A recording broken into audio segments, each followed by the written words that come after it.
Welcome viewers. ये एक KP astrology में जो केपी रीडर्स होती हैं बुक्स, इसमें जो ट्रांजिट वाली बुक है, इस बुक का 274 नंबर का पेज है। इस पेज पर ये एक ब्लू कलर से हाईलाइटेड एक पैराग्राफ है। इस पैराग्राफ के बारे में छोटा सा डिस्कशन होगा। ये पैराग्राफ में कुछ एक दो पॉइंट गुरुजी ने शेयर किए हैं जो मैं अपने विचार प्रदर्शित करने के लिए शेयर कर रहा हूँ। तो आगे बढ़ते हैं। यही पैराग्राफ मैन्युअली टाइप करके, ये एक इस पैराग्राफ का हिस्सा है। ये एक सेंटेंस ये सेंटेंस काफ़ी बार चर्चा में, केपी कम्युनिटी में ये चर्चा हो चुकी है, और फिर भी इस बारे में कुछ बातें होंगी। ठीक है, तो यहाँ लिखा है, Rahu in an evil sign can do such a harm as is threatened by that house only when there is no planet in its constellation. इनके स्टार में अगर कोई भी प्लेनेट दूसरा बैठा नहीं है तभी ये राहु नुकसान कर पाएगा। तो राहु के 3 नक्षत्र यहाँ दिए हैं, आद्रा, स्वाति और शतभिषा। ये पेज नंबर 274 नंबर पर ये सेंटेंस है। ट्रांजिट वाली जो बुक है, इसमें प्रोफेसर के कृष्णमूर्ति जी का ये स्टेटमेंट है। तो ये एक सेंटेंस, ये एक पैराग्राफ का हिस्सा है। ये पैराग्राफ है। तो किस बारे में ये गुरुजी चर्चा कर रहे थे, ये हमें मालूम पड़ेगा। पहले ये पढ़ाई करेंगे और उसके बाद हिंदी में कुछ पॉइंट चर्चा करेंगे। Rahu might be in the 11th house but it could be in the constellation of the planet occupying 12th। thereby Rahu is incapable of giving a profit. वो प्रॉफिट नहीं दे सकता ऐसा। whereas loss will be the experience. Also, Rahu may be in 8th house, 8th bhava. Traditional astrologers may call Rahu is malefic, but Rahu may be in the constellation of the planet in 11, when Rahu brings fortune. Hence, one should not pass a judgment whether a planet is a benefic or malefic only from the house occupied by it. But one is to note where the lord of the constellation is deposited. No doubt, here वो sentence यहाँ start होता है। No doubt, Rahu in an evil sign can do such a harm as is threatened by that house only when there is no planet in its constellation Ardra, Swati और शतभिषा। तो ये एक गुरुजी का जो ये राइटिंग है, तो इसके बारे में कहना इतना ही है। वेरी शॉर्ट एंड सिंपल है, 1-2 सेंटेंस में ही हम ख़त्म करेंगे।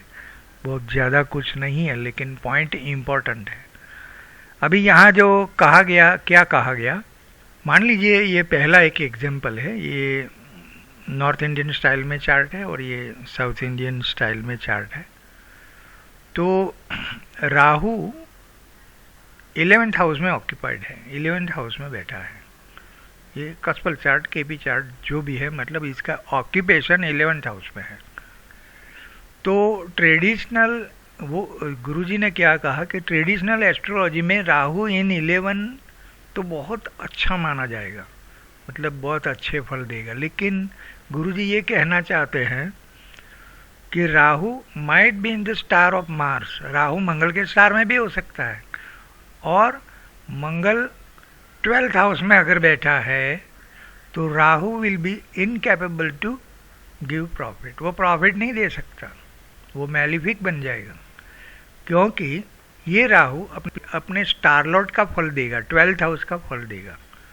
तो राहु ऐसे नुकसान करेगा, लॉस करेगा, इसके वो प्रॉफिट देने वाला नहीं है, ऐसा कहना चाहते थे।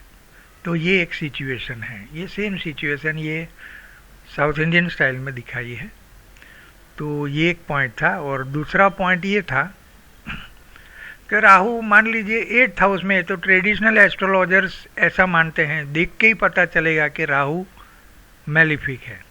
लेकिन ऐसा नहीं हो सकता, मतलब ऐसा भी हो सकता है वो सैटर्न के स्टार में बैठा हो, शनि के स्टार में, तो उसका नक्षत्रपति शनि 11th हाउस में ऑक्यूपाइड हो, तो Rahu will give good result and good Fortune.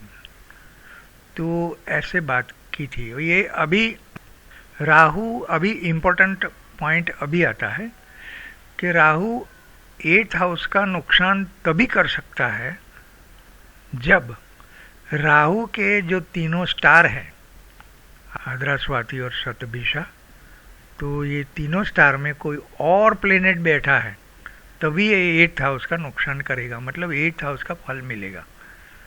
तो ये राहु को मैलिफिक नहीं मानकर बेनिफिक मानना चाहिए।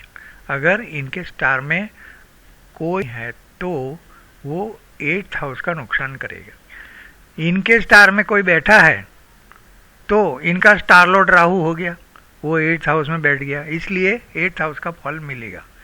अब यहाँ दो मीनिंग निकलते हैं कि राहु के नक्षत्र में कोई ग्रह बैठा है तो उस ग्रह का स्टार लॉर्ड राहु हुआ।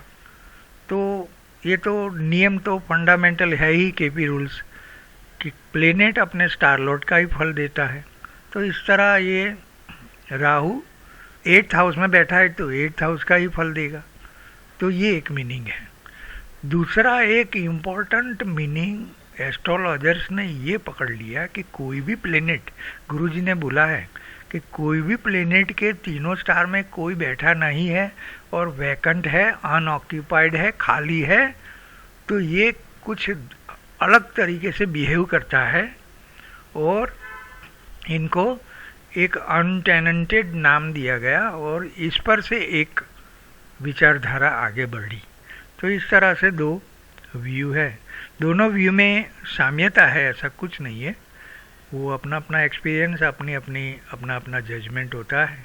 फिर भी ये जो पैराग्राफ का डिस्कशन हमें शेयर करना था, इसलिए ये छोटा सा वीडियो बनाया। तो आशा है आपको इस बारे में कुछ जानकारी प्राप्त हुई। तो आज के वीडियो में इतना ही। Thank you very much.